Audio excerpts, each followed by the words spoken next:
Welcome in.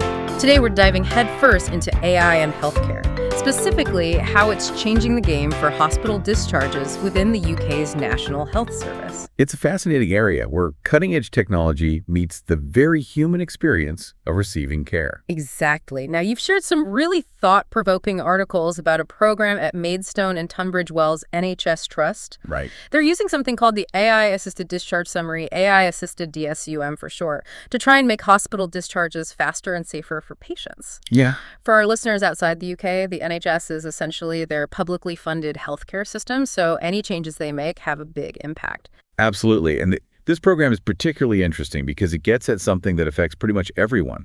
How quickly a patient can return home after a hospital stay and how efficiently the hospital can manage its beds. All very important factors in a busy healthcare system. Right. It's like a logistical puzzle with real human lives at stake. Yeah. So how does this AI actually work? Are we talking robot doctors wheeling people out the door? Not quite yet. In this case, the AI is used to help clinicians, like doctors and nurses, by automatically drafting discharge summaries from a patient's medical records. Okay. It does this using natural language processing and machine learning, which are basically ways for computers to understand and analyze large amounts of text data. So instead of a doctor spending hours manually combing through records, this AI does a first pass, pulling out the key information needed for the discharge summary. Yeah. That's a pretty significant time saver, I imagine. It can be, yes. But it's important to note that this AI-generated draft is just that, a draft. It's then reviewed and finalized by a human clinician, ensuring that personal touch and clinical judgment remain at the forefront of the process. Okay. Think of it less like a robot replacement and more like a highly advanced tool that helps doctors do their jobs more efficiently. The AI-assisted DSUM is actually described as an FDP product, which means it's designed to support frontline healthcare professionals. Okay, that makes sense. Yeah. So it's not replacing human judgment, it's more like giving clinicians a head start on a very time-consuming task. Now, we can't talk about AI in healthcare without addressing the data privacy aspect. Right. This system is sifting through sensitive medical information. What exactly is it looking at, and who has access to that data? You're absolutely right to raise that point. From what we've gathered, the AI needs access to a range of personal data from medical records.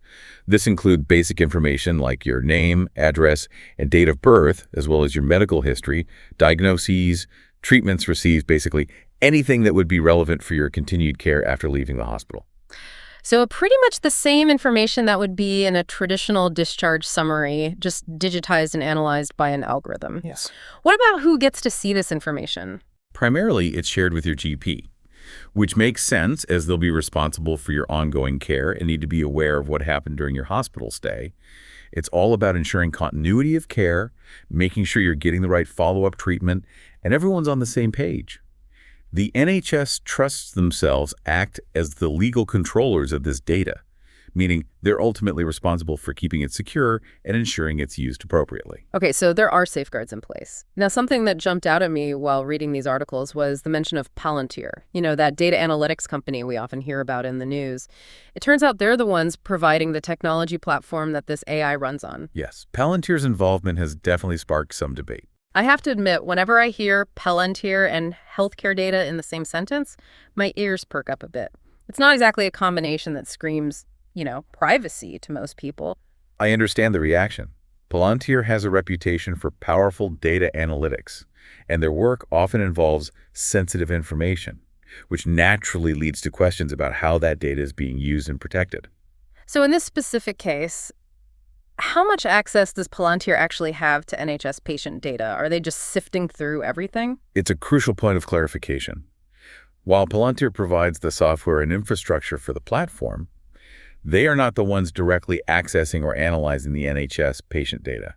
Think of it like they've built the car, but they're not in the driver's seat. Okay. The NHS retains ownership and control over its data, and there are strict agreements in place regarding how that data can be accessed and used. Oh. It's not a free-for-all for Palantir, by any means. That's reassuring to hear. But even with those safeguards, it does make you think about the bigger picture here.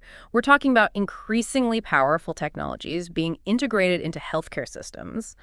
What are your thoughts on balancing the potential benefits of these partnerships with the need for transparency and oversight? It's a crucial conversation to have. On the one hand, leveraging advanced technologies like AI has the potential to revolutionize healthcare, making it more efficient, personalized and potentially even improving patient outcomes. But, and this is a big but, these advancements cannot come at the cost of privacy or trust. Right. We need clear guidelines, robust security measures, and ongoing public dialogue to ensure that these technologies are used responsibly and ethically. Absolutely. Those are conversations we need to be having right now, not after the fact.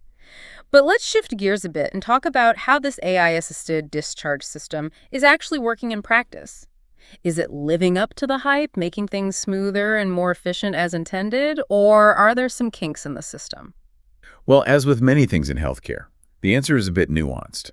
The goal, of course, is to improve efficiency, get patients discharged more quickly when they're ready, free up beds for other patients who need them, and reduce the amount of waiting around that can happen in hospitals. Right. And in that sense, there have been some promising results.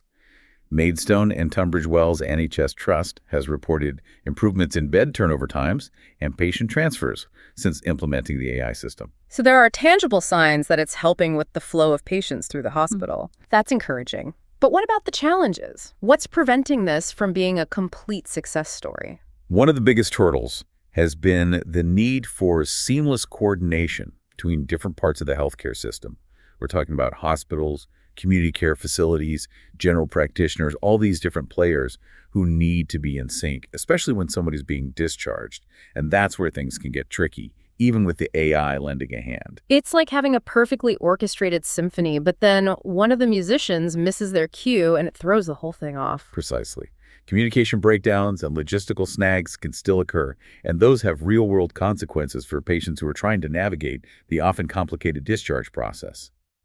Another challenge is the ever-present issue of staffing shortages. It sounds like they're walking a tightrope between pushing technological boundaries and addressing the very real constraints of the healthcare system. Yeah.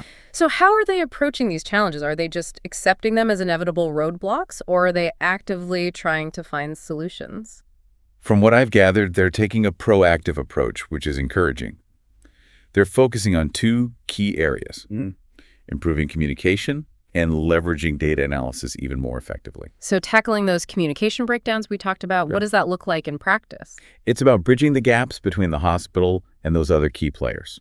Community care facilities, GPs, specialists, ensuring everyone involved in a patient's care is on the same page, literally and figuratively. This might involve things like shared electronic record systems, streamlined communication channels, and even just more opportunities for collaboration and information sharing between different healthcare providers. That makes sense. Breaking down those silos can be crucial for a smooth discharge process. Yeah. And what about the data analysis part? We've already talked about how the AI analyzes data, so what's different here? This is about taking data analysis a step further and using it not just to react to situations, but to anticipate them. Okay. Imagine using predictive modeling to identify potential bottlenecks before they even happen. So if their data shows that a certain time of year typically sees an influx of patients with respiratory illnesses, they could proactively ramp up staffing or allocate beds in anticipation of that surge. Exactly. Or if they know a certain ward tends to discharge patients on a particular day, they can prepare for that increased need for transportation services or follow-up appointments.